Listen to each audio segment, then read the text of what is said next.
Hi guys, so that's Rajshekar here, speaking to you from my beautiful home here in Chennai. Have you had this feeling of your emotions taking over you? Do you feel, in some situations in your life, you're not in control and there's something else that's pulling you or driving you to make those decisions, to speak those words, or, make situations ugly or sad for yourself, okay? Or it can also be happy. All this comes down to consciousness. And in this video, I want to talk about protecting your consciousness, because consciousness is something which all of us have. Okay, the fact that you're even living, breathing, and watching this, it means that you are a conscious being. Okay, the fact that you've got a soul in your body, and the soul is the symptom of the soul is consciousness. Okay, so in this video, I want to basically cover a couple of points on how we can protect our consciousness so that we're not driven away by emotions, by fears, frustrations, and how we can be aware of such situations when they arise. And there are a few reasons or few indicators on how consciousness of a person can be altered, which again I've been studying for a while, and I want to just share some of my learnings with you in today's video. Okay, it's a very casual video, and I would like you to take notes, and if you found this information useful, I would like you to share your comments after this video. Okay, I would like you to share your comments on if you're able to experience some of this in your life. Now, the first thing, the most immediate thing that can alter your state of mind or your consciousness is what you eat, your food. So I know people who've I've got a close friend who had stopped non-vegetarian, stopped eating meat for a whole year, and he personally told me first-hand information that he felt more relaxed, less turbulent in the mind when he was not having non-vegetarian food as compared to when he was actually consuming meat. So just so that you all know, I've been doing a lot of study on this particular topic. When an animal is killed, at the point when an animal is killed, a lot of hormones are released from the body of the animal, and these are all fear-based hormones. And these fear hormones, when it's consumed by us, it also triggers fears, turbulence, and situations it affects our consciousness.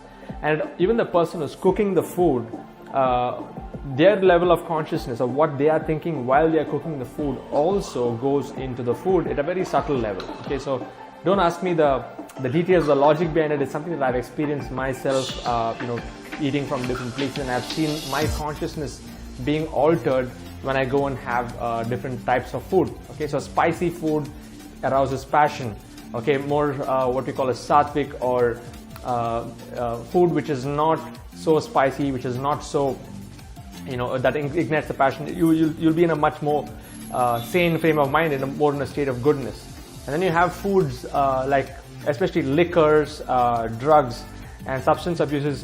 They push you into the mode of ignorance, where you're actually you're in a different state of mind, but you're not in your the real state of mind. You get into an altered state of mind, which is more in the mode of ignorance. So the first point is, food can alter, or what goes into your body can alter your state of consciousness, and you need to protect it. Okay, so in case you're going through a fit of anger, or a fit of fear that suddenly has surged into your body, which you didn't know from where it came, just try to think back and see, what did you just eat in the last few hours, or in the last 24 hours.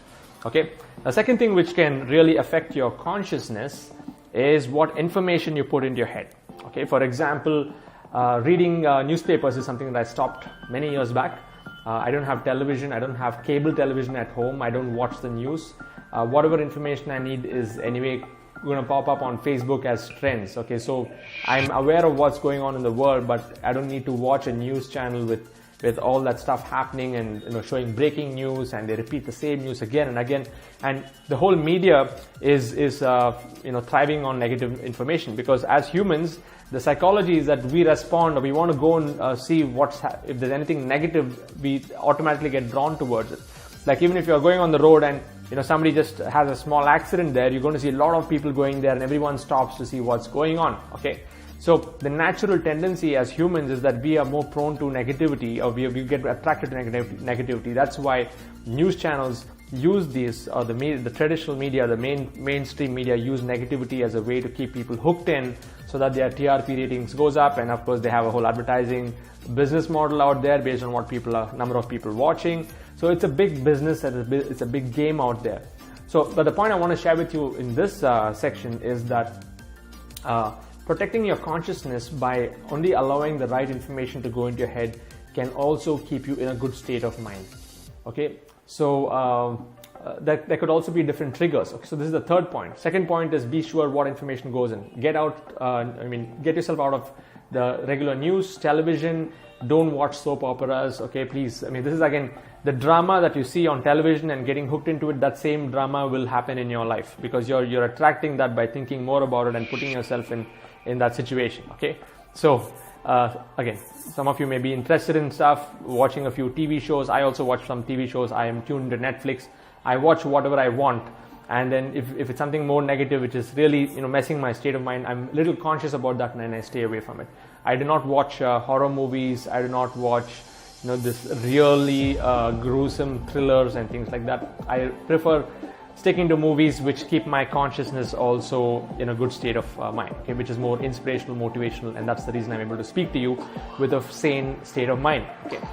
The third thing that can alter your consciousness is negative triggers from the past. Okay, so suppose, let's say for example,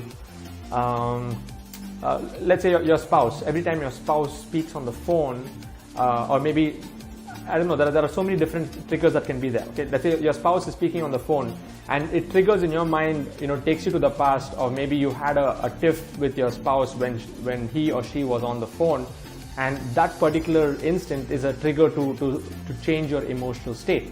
Okay, or forget about phone. Maybe it could be another situation where you went to a restaurant with your family and then you had a fight with somebody in the restaurant. Now, next time you go to the same restaurant, you actually recall that moment and it triggers those emotions to come out. I hope you're getting what I'm saying. So, triggers are indicators or small actions which would have happened in the past, which would have caused negative emotion to erupt at that moment, which is being recalled when at a future situation. Okay, so be very careful on these triggers. And even in my case, I know many different trigger points which put me off. And now that I'm more conscious about it, I've made a list of all the things that really put me off. And next time something like that comes back, I'm more aware and conscious that, hey, that is something that's happened in the past. Let me just take a deep breath and let me just move on. Let me not replay that same movie back in my mind of what happened back then. And it's not true. Okay, it's not true that it's going to happen again. Okay, so this is the third aspect of how you can protect your consciousness. So just to recap, what you eat is very important. The second point is what information goes in is very important. So in my case, I read a lot of books, I listen to a lot of podcasts, and I try to fill my mind with more positive information. Positive in the sense something which is more productive, okay, constructive, not destructive. Okay, sometimes too much positivity also can be self-destructive. Okay, let me clarify that point. For example, let's say you have a goal that I want to get up every morning at 4:30 a.m. Okay, and you set this as a goal, and it seems like a positive thing. You do it for the first 2 or 3 days, and the 5th and 6th day you don't wake up, and then the 7th and 8th day you don't have the determination to wake up, and then you start beating yourself.